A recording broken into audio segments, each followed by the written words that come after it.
Olá pessoal, que tal a gente falar um pouco hoje sobre a EB3, mais particularmente o Departamento de Trabalho. Fiquem ligados.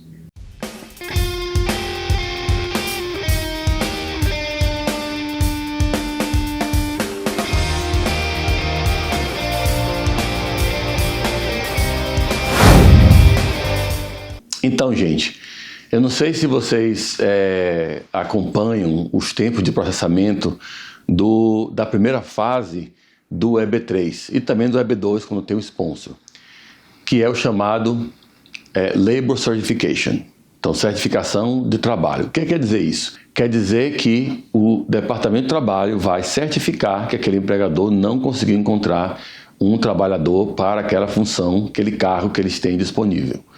Então, nesse caso, o Departamento de Trabalho tem uma função essencial no processo, sem a qual o processo não consegue ir para outra fase. Ou seja, você não consegue ir para fazer o I-140, que é a fase da petição, se você não tiver aprovado já o Labor Certification, não tiver certificado já o seu formulário ETA 9089. Beleza? E só que esse processo tem algumas fases antes. Como vocês sabem, nós temos aí a fase do Prevailing Wage Determination Request, PWD, que é justamente o Departamento de Trabalho determinando quanto deve ser o salário normal para ser oferecido de acordo com aquela função, os requerimentos da empresa e a zona geográfica do país. Então vai dizer quanto é que deve ser o salário. E você não deve ter uma oferta de trabalho do seu empregador para um salário menor do que o que está no Prevailing Wage Determination, do que o Departamento de Trabalho estabeleceu como o salário da profissão. Então, nesse caso, tem que fazer uma pesquisa antes, tem que fazer uma aplicação antes. Essa aplicação levava, a gente vai ver aqui agora, 4, 6 meses, agora está levando mais tempo. Então, depois que você faz essa aplicação que recebe a determinação de salário, é que então os empregadores vão fazer o recrutamento e depois vão entrar com a aplicação para o Labor Certification. Então, essa primeira fase toda tem, na verdade, 3 subetapas.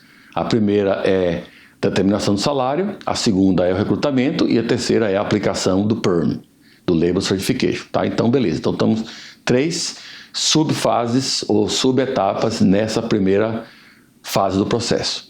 Então, vamos ver em termos de tempo como é que tá isso daí, tá? Lembrando a vocês que a nova determinação do PERM, a mudança que teve total no sistema do Labor Certification, ocorreu a partir de 28 de março de 2005. Naquele momento, as pessoas entravam com o Prevailing Wage Determination Request, em poucos dias já havia um salário oficial, depois fazia o recrutamento, isso aí tem que ser mandatório, levava uns 2 meses mesmo, em média 2 meses e pouco, do recrutamento, isso aí não mudou nada, mas depois entrava com o Labor Certification, e era aprovado também em questão de dias ou semanas, depois virou meses, e agora está vários meses. Então, vocês vão ver onde eu quero chegar. Aqui no site do Departamento de Trabalho, eles dão o tempo de processamento dos casos, tá? Então, tudo aqui é com base na média, obviamente, então a gente vai ver isso aqui, mas você tem que procurar, no caso, você tem que procurar PERM Processing Time. Isso aqui foi emitido no dia 1º de julho de 2024, então tá fresquinho. Então, nesse caso aqui, nós temos Analyst Review, Audit Review e o Reconsideration Request to the Certifying Officer.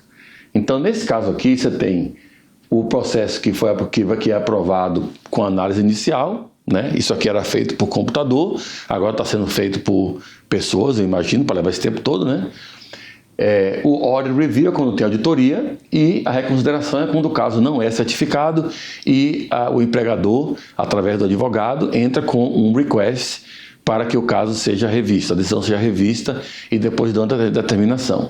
Então aqui, eles estão dizendo que estão fazendo agora os Analyst Review, que é a análise inicial, estão fazendo os casos de julho 2023. Tá vendo? Os casos que tiveram auditoria estão em dezembro de 2022. E os casos de reconsideração que o oficial não aprovou e pediram para reconsiderar, eles estão fazendo de setembro de 2023. Então, gente, é muito tempo. É muito tempo. A gente sabe que tem muitos processos aí pendentes, tem muita gente aplicando, mas o Departamento de Trabalho não pode fazer isso com todo mundo, com a comunidade de imigrantes e com os empregadores que precisam desses imigrantes. Não pode fazer isso. Então, para vocês terem uma ideia, eles dão aqui o average number of days to process perm applications. Então, eles têm aqui a média de analista review é 407 dias, mais de um ano, né? Um ano e talvez 2, 3 meses. Então, aqui você tem 407 dias e se cair na auditoria, aí ferrou mesmo. 565 dias em média quando o caso cai na auditoria. Ou seja, o empregador entrou com um processo porque quer certificar que não conseguiu encontrar uma pessoa para aquele cargo, mas achou você, e ele quer entrar com esse processo porque ele tem que entrar com esse processo porque é a forma dele entrar com a segunda fase, que é a petição da imigração. E aí quando ele for entrar com essa petição, ele vai ter que esperar pelo menos esse ano e tanto aí, quase 2 anos, até que ele consiga ter você apto a trabalhar na empresa. Então, quantos empregadores vão querer esperar esse tempo todo? Muitos esperam. A gente faz vários casos aqui, estão esperando, a pessoa talvez está com permissão de trabalho, de algum outro tipo de processo, está pendente lá, mas está pelo menos podendo trabalhar e vai trabalhando para o empregador. Outros empregadores estão sabendo que a pessoa está na escola, mas quer aquela pessoa porque sabe que no futuro vai precisar de qualquer forma. De alguma forma, os empregadores fazem o processo ainda. Mas imagine se o empregador tiver que esperar por você 2 anos para acabar todo esse processo aqui, ó. Por exemplo, se você olhar aqui, na tabela,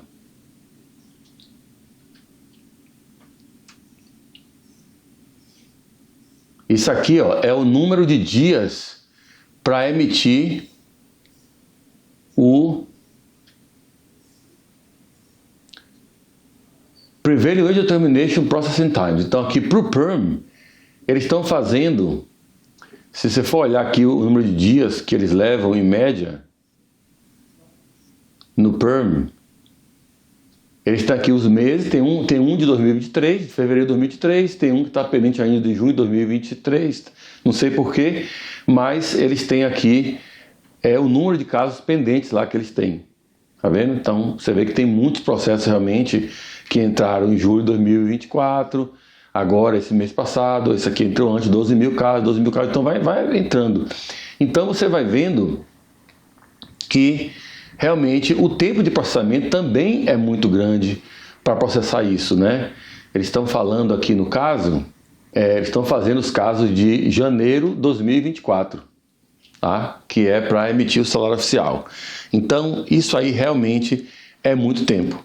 E se você for pensar bem, não é culpa do empregador que leva esse tempo todo, nem é culpa do seu advogado, é culpa do Departamento de Trabalho, que deveria ser mais ágil com isso. Esse processo foi automatizado, boa parte, foi criado um sistema novo em 2005, que é computadorizado, o computador já emitia as decisões, não tem um motivo para levar esse tempo todo. Aí você me pergunta, sim, eu vou fazer o quê? Então, vou ficar aqui só reclamando? Bom, você pode ficar só reclamando, mas não vai resolver nada. O que resolve mesmo é você tentar forçar o Departamento de Trabalho a agir num prazo razoável, através de uma ação de mandado de segurança. A gente já falou aqui em vídeos anteriores, já falei nas lives também, que a gente costuma sempre entrar com ação de mandado de segurança para casos em que a imigração tem o dever de agir. Eles receberam uma aplicação, eles têm que dar uma decisão num tempo razoável. Quando leva mais tempo do que o normal, você faz o mandado de segurança e consegue que a imigração faça o que tinha que fazer no tempo mais rápido. Então você não tem que esperar o tempo deles. E você vai usar as cortes federais para compelir a imigração a fazer isso. Então isso aí é muito feito. Todo mundo faz mandado de segurança em vários tipos de casos já contra a imigração. O que muita gente não faz é o mandado de segurança contra o Departamento de Trabalho. Por que não? É uma agência do governo federal como outra qualquer. É uma agência que tem a obrigação de adjudicar um caso, certificar ou negar, ou tem que dar uma decisão, tem que determinar alguma coisa no caso. Não pode ficar o caso pendente tanto tempo assim. Então, se você tem um caso que está levando muito tempo, mais tempo do que o normal, você pode entrar com ação de mandado de segurança. Em caso que você acionou o governo federal na Corte Federal, porque o governo, a agência do governo, não agiu no tempo certo ou no tempo razoável de acordo com aquele processo. Tá? E aí o tempo razoável é o que você pode alegar, é o que eles também vão alegar que é razoável, que não é razoável. Isso aí é um argumento para ser feito no cada processo. Mas vamos pensar em termos de tempo razoável, tá? Quando o Labor Certification novo foi criado em 2005, o Prevailing Wage Determination, aquela primeira etapa que determina o salário, estava levando alguns dias, né? De vez em quando levava algumas semanas, um caso mais complexo.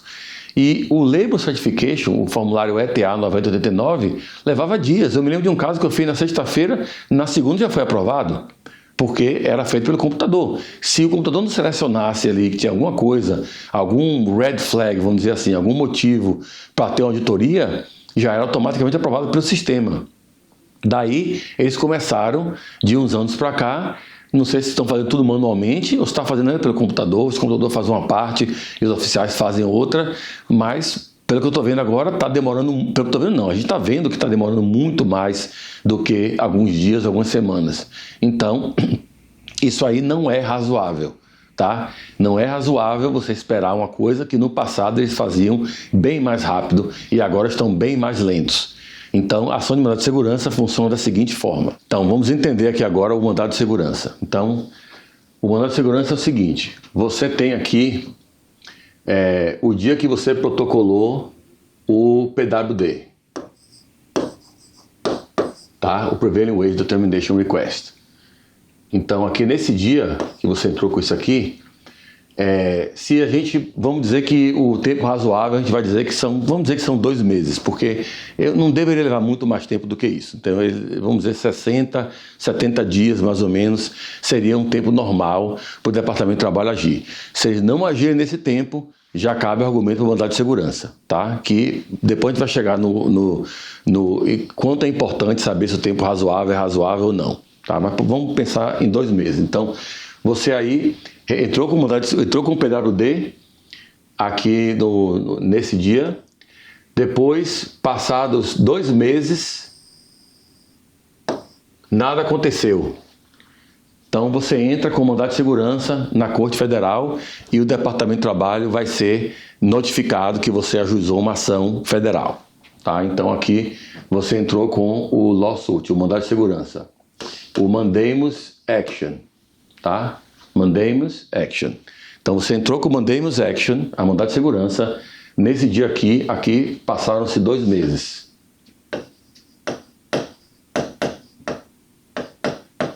Tá? Passaram-se 2 meses, você entrou com mandado de segurança. Daí, no mandado de segurança, eles têm 60 dias, que são mais 2 meses,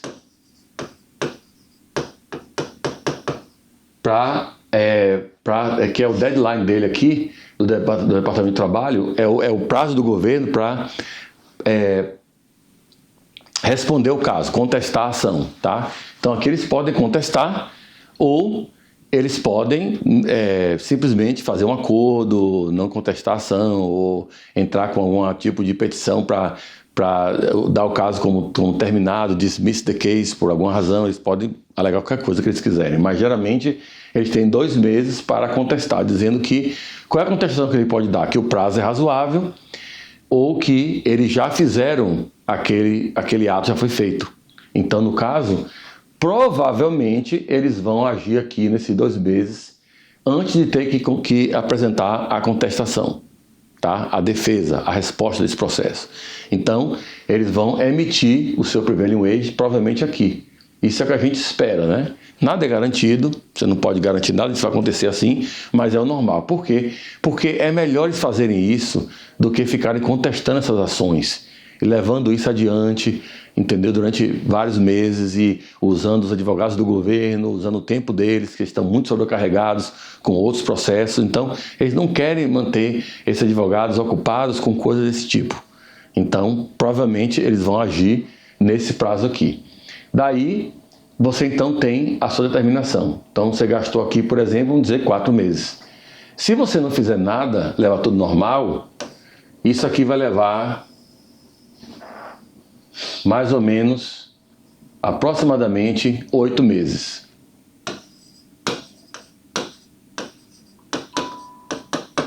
Tá? Então vai levar aproximadamente 8 meses se você não fizer nada, ou até pode levar mais.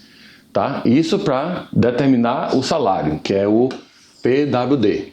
Tá? Então a gente está vendo aqui a diferença entre fazer o processo de mandado de segurança ou deixar o processo correr o curso normal e simplesmente aguardar que eles emitam a decisão.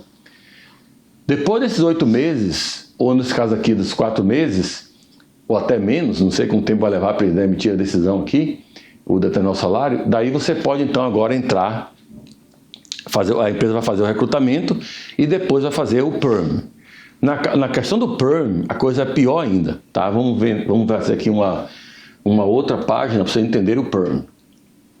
Então, o PERM é o formulário ETA 9089, tá? ETA, ficou parecendo um F, né? Mas é viu, gente? ETA 9089. Esse aqui é o PERM, tá? Então, o PERM entrou aqui nesse dia e a previsão agora normal é de aproximadamente... É tão longa a linha que eu não consigo nem fazer uma linha reta.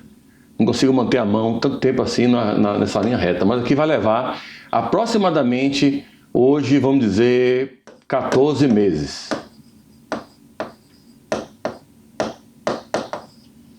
Então, 14 meses, tá? Vai levar aproximadamente para o seu PERM ser certificado. Enquanto não sair certificação, você não vai para a parte da imigração, não vai para a segunda fase do processo. Então, você está dependendo desse PERM ser aprovado. Aí, o que acontece? Se você entrou com o PERM 14 meses e aqui passaram-se, vamos assim dizer, 4 meses. Tá? 4 meses você entra com mandado de segurança. Então aqui nós fizemos o Mandamus Action. Entramos com mandado de segurança aqui. Tá? E aqui o governo foi citado, então vamos dizer que 2 meses depois, 2 meses depois aproximadamente, eles têm aqui o prazo para contestar a ação. Tá? O governo entrou, foi citado aqui ele tem um prazo para contestar a ação. Eles podem contestar a ação dizendo, não, todo mundo está esperando, porque você também não quer esperar. Bom, essa não é uma defesa muito válida, os juízes não gostam muito de ouvir esse tipo de defesa. Mas eles podem querer fazer. E aqui, supondo que eles peguem esse caso e aprovem aqui, daí você tem o caso aprovado aqui, e esse aqui só vai ser aprovado, que não entrou nada, vai ser aprovado aqui. Aí você pensa, mas é só o tempo que vai ser o benefício? Bom, o tempo é o benefício, né, que você vai ser aprovado antes. Só que, se lembrem, gente, quanto mais tempo levar o processo, mais tempo vai levar também as outras fases. Aqui no caso, a gente está falando de 14 meses versus aproximadamente 6, 7, 8 meses. Entendeu? Então, isso, para algumas pessoas, vale a pena realmente ajuizar essa ação e ter o caso adiantado. Para outros, não vale tanto a pena assim, porque talvez não esteja com muita pressa e tal, então isso aí vale de cada um. Mas geralmente você pode se valer do mandado de segurança para agilizar o seu processo, tá? E aí nós temos a outra situação, eu não vou fazer um gráfico nessa aqui, porque essa aí não tem um tempo mais ou menos médio assim, que a gente pode analisar, tem muita variação, que é quando o caso é negado, a gente tem muito poucos casos negados aqui, mas quando tem um caso negado, geralmente é um erro do oficial que certificou, ou que não quis certificar nesse caso, o Certifying Officer. Nesse caso aí, tem que fazer o pedido de reconsideração. E esse pedido de reconsideração pode levar mais de ano no Departamento de Trabalho, pode levar um ano e meio, Tem casos aí que até vai levar 2 anos para eles darem uma resposta. E aí você não pode fazer nada enquanto isso. Você não sabe se vai ser aprovado, se não vai, vocês vão voltar atrás. E todo esse tempo esperando. Então, você também pode fazer um mandado de segurança para que a decisão desse pedido do pedido de reconsideração seja feito antes, alegando que não é razoável o tempo que está levando. E aí também vai levar em consideração aqui cada caso específico. Então, se você tem, por exemplo, um visto que vai expirar e você precisa aprovar aquele perm antes para entrar com as outras fases do processo, entendeu? Se o empregador precisa muito daquela pessoa, mais do que somente fazer o processo, mas precisa de muita urgência específica de cada empregador, de alguma forma aquilo vai afetar você de uma forma que não dê para ficar esperando como todo mundo. Então tem que fazer um argumento em cima disso e realmente entrar com esse mandado de segurança se você quiser o seu caso movendo um pouco mais rápido. Tá? Se não quiser, como eu falei, não é obrigado a fazer isso, pode deixar correr o curso normal do processo e você vai ter a sua certificação de trabalho eventualmente. Então, pessoal, espero que tenham gostado desse vídeo e que tenham entendido como você pode adiantar o seu processo de Labor Certification, a primeira fase do EB3 ou EB2 com sponsor. Tá? Inclusive, lembrando a vocês que a gente trabalha com as cortes federais do país inteiro.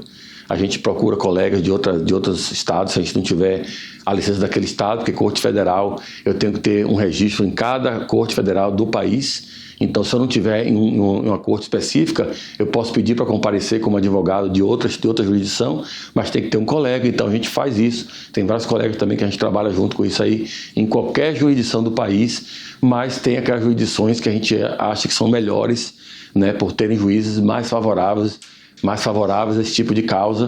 Então a gente vai ter também esse trabalho de ver isso e analisar e ver onde é melhor para entrar com o seu processo, mas na verdade a gente pode fazer no país inteiro. E se você tem um processo de EB3 ou EB2 com sponsor e o seu caso está levando muito mais tempo do que o que você gostaria que levasse e você quiser adiantar esse processo, a gente pode também fazer um mandado de segurança com o seu advogado, se ele ou ela não quiser fazer, ou não souber fazer, ou não tiver interesse de fazer, ou achar que não deve fazer.